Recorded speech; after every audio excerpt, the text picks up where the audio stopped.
খুব শীঘ্রই শীত পড়তে চলেছে, তাই গর্ভবতী মহিলাদের নিজেদের প্রতি একটু বেশি যত্নবান হতে হবে। আজকের ভিডিওটি আপনাদের জন্য খুবই গুরুত্বপূর্ণ হতে চলেছে, কারণ আমরা আজকে জানাবো শীতে নিজের যত্ন কিভাবে নেবেন, কিভাবে বাচ্চাকে সুরক্ষিত রাখবেন। যেহেতু শীতে প্রকৃতিতে প্রচুর পরিমাণে রোগ জীবাণু বিরাজ করতে থাকে, এটি কিন্তু গর্ভবতী মহিলা ও বাচ্চার জন্য বিপজ্জনক হতে পারে।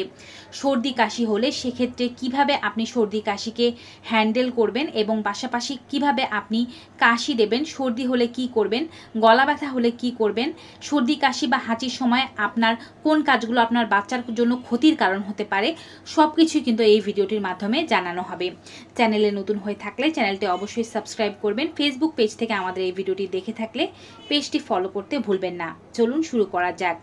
শীতকালে প্রচুর পরিমাণে সুষম খাবার পাওয়া যায়, তাই গর্ভবতী মহিলারা সুষম খাবার খাওয়ার ব্যাপারে কোনো প্রকারের কার্পণ্য করার দরকার নেই।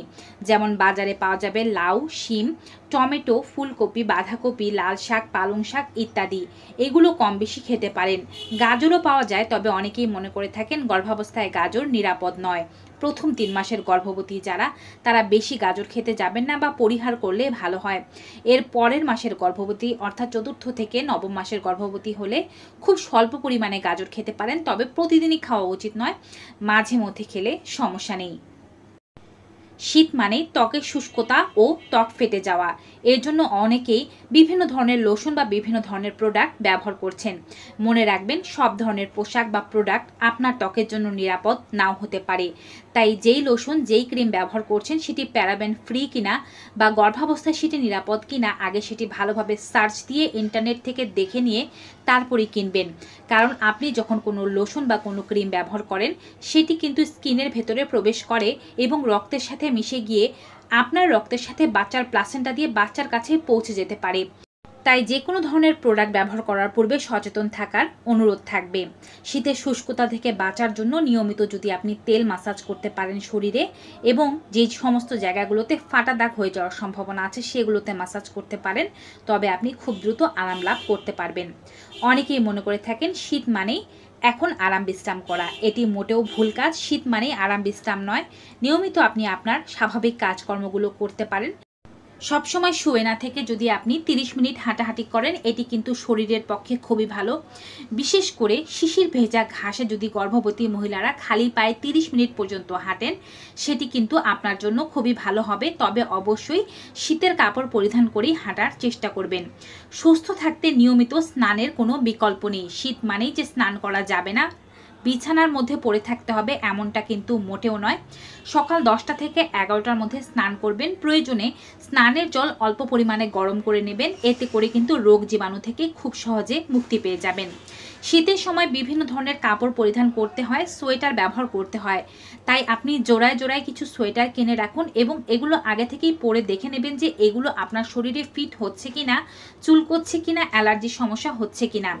সব কিছুই আগে ভালোভাবে ধুয়ে রোদে শুকিয়ে নিন। যদি আগের বছরের তুলে রাখাও থেকে থাকে, সেগুলোও ভালোভাবে ধুয়ে রোদে শুকিয়ে তারপরে পরিধান করুন। এই ধরনের উলেন কাপড়ে কিন্তু প্রচুর পরিমাণে ধুলাবালি জমে, যা কিন্তু আপনার অ্যাজমা বা ইনফেকশনের কারণ হয়ে যেতে পারে। তাই ভালোভাবে ধুয়ে রোদে শুকিয়ে আলাদাভাবে এই কাপড়গুলো তুলে রাখবেন।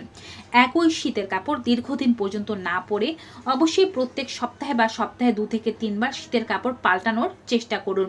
যদি সব সময় ধোয়া সম্ভব না হয়, তারপরেও চেষ্টা করবেন কড়া রোদে শুকিয়ে নিতে।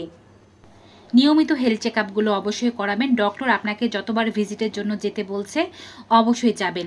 শীতকালে যাদের বাচ্চা ডেলিভারি হবে তাদের জন্য একটু কষ্টই বটে, কারণ শীতকালে নিজের যত্ন নেওয়া এবং বাচ্চার যত্ন নেওয়া, পাশাপাশি সেলাইয়ের জায়গার যত্ন নেওয়া একটু কঠিন হয়ে যেতে পারে।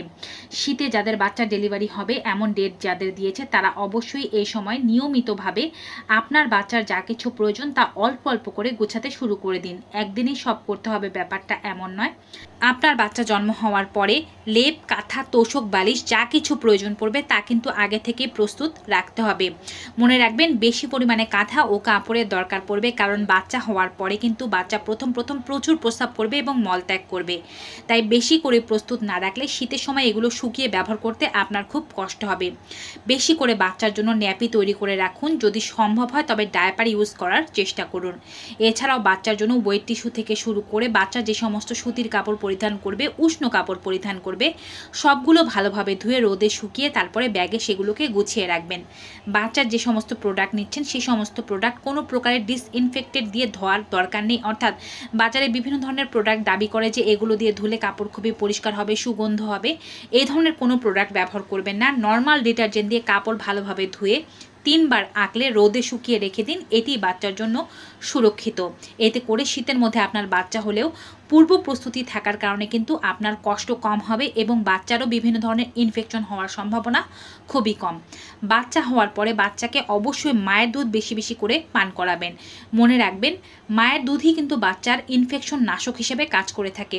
বাচ্চা যখন আপনার দুধ খায় আপনার শরীরের মাধ্যমে বাচ্চা শরীরে অ্যান্টিবডি প্রবেশ করে, যার ফলে বাচ্চার যদি কোনো রোগ হয়ে থাকে, সর্দি কাশি হয়ে থাকে, তা কিন্তু মায়ের দুধই ওষুধের মতো তাকে সারাতে সাহায্য করে থাকে। যারা ঠান্ডার হাত থেকে বাঁচতে চাচ্ছেন, অর্থাৎ যাদের ঠান্ডার ধাত রয়েছে, প্রচুর কাশি হয়, সর্দি হয়, গলা ব্যথা হয়, শ্বাসকষ্টের সমস্যা হয়, তারা নিয়মিত আদা চা ও লবঙ্গ চা পান করার চেষ্টা করুন। আদা ও লবঙ্গ দিয়ে চা প্রস্তুত করে খেলে গলার ফাংশনগুলো ভালো থাকে, ঠান্ডা লাগার সমস্যা কম থাকে। ডায়াবেটিস না থাকলে দুবেলা 2 চামচ করে মধু পানের চেষ্টা করুন। এটি শরীরকে গরম রাখতে সাহায্য করবে এবং ঠান্ডার রোগগুলো থেকে আপনাকে দূরে রাখবে।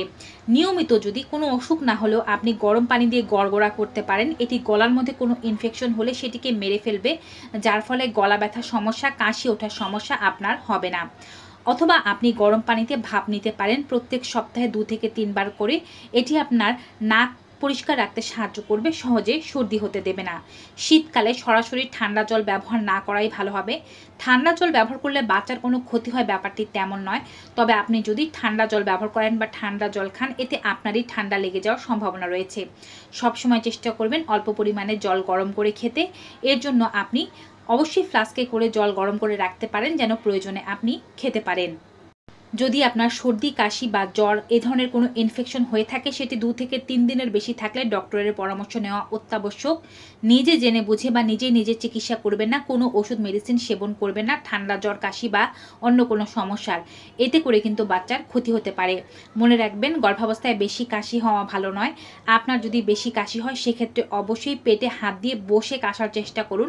হাঁচির ক্ষেত্রেও আপনি এই বিষয়টি মানার চেষ্টা করুন, কারণ বারবার হাঁচি ও কাশি দিলে ওয়াটার ব্রেক হয়ে যাওয়ার একটি সম্ভাবনা রয়েছে।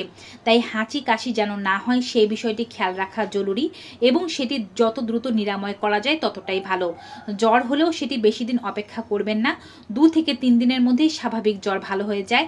যদি এরপরেও জ্বর ভালো না হয় তবে ডক্টর দেখিয়ে মেডিসিন গ্রহণ করাই সবচেয়ে উত্তম পদ্ধতি।